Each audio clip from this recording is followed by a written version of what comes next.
Episode 2 of Monogatari Off and Monster season is out. I wasn't planning to review every episode, and I doubt I'll be able to keep up with such a schedule, but I finished reading Oroka Monogatari, I'm about to start Nade Monogatari, and I have thoughts about Ougi.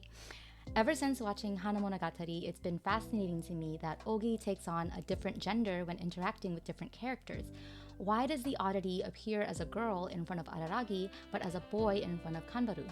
Now that we get to see how Ougi appears in front of Nadeko, a clearer picture is being formed. I actually went to bed with these thoughts in mind, and the answer came to me in a dream. Maybe I shouldn't place so much faith in an answer that came from a dream, but I can't shake this interpretation from my mind. That's right, I'm going to stick with what my heart believes because that's what Araragi would do. All jokes aside, after the events of Zoku Owari Monogatari, I believe Ougi has maintained an existence as Araragi's regrets manifested into reality.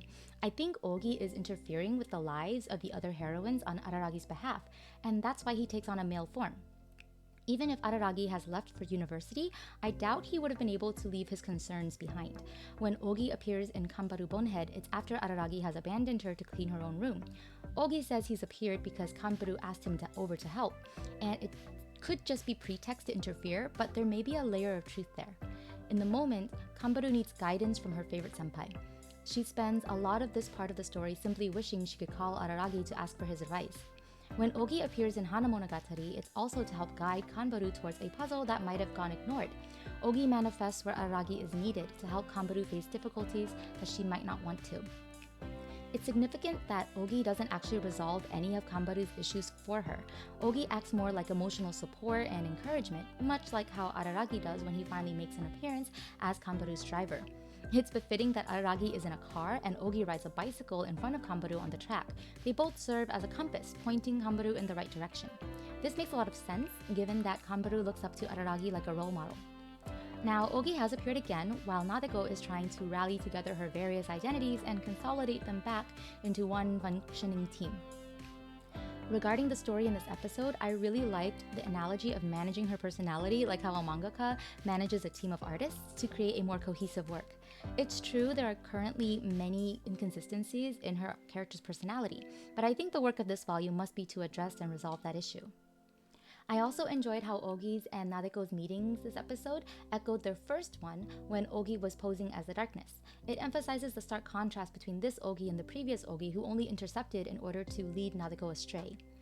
During this first meeting, there are other small indicators that Ougi may be standing in for Araragi. The most obvious one is how he asked to be called Oni-chan, though he immediately acknowledges that may be difficult because of who she previously so fondly referred to as Oni-chan.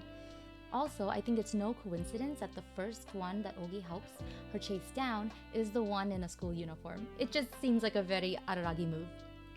So, the reason Ougi appears as a boy now isn't as simple as opposite matching the heroine's gender, but because he is a stand-in for Araragi. That's why he's also inherited Araragi's bicycle and his tasks, like cleaning Kanbaru's room. But now, Araragi has taken on a secondary role in these stories that center on the heroines. This is emphasized with lines emphasizing his meager role to help her find herself, as well as the clear symbolism of the road signs. When I look at things from that angle, I wonder if Araragi has taken on an Oshino-like role. That's interesting because Hana Monogatari and Suruga Bonehead both made me wonder if Kanbaru is going to take up Araragi's mantle. But that's a discussion for another time. I haven't finished Nade Monogatari, and I don't know where else Ougi and Araragi appear in the other installments of off-season, so I'm missing key details probably that either support or disprove this interpretation of Ougi's existence. But if so, do let me know in the comments. I'm working hard to finish reading everything in this series and catch up. I hope Nade Monogatari will give me plenty of time to do that.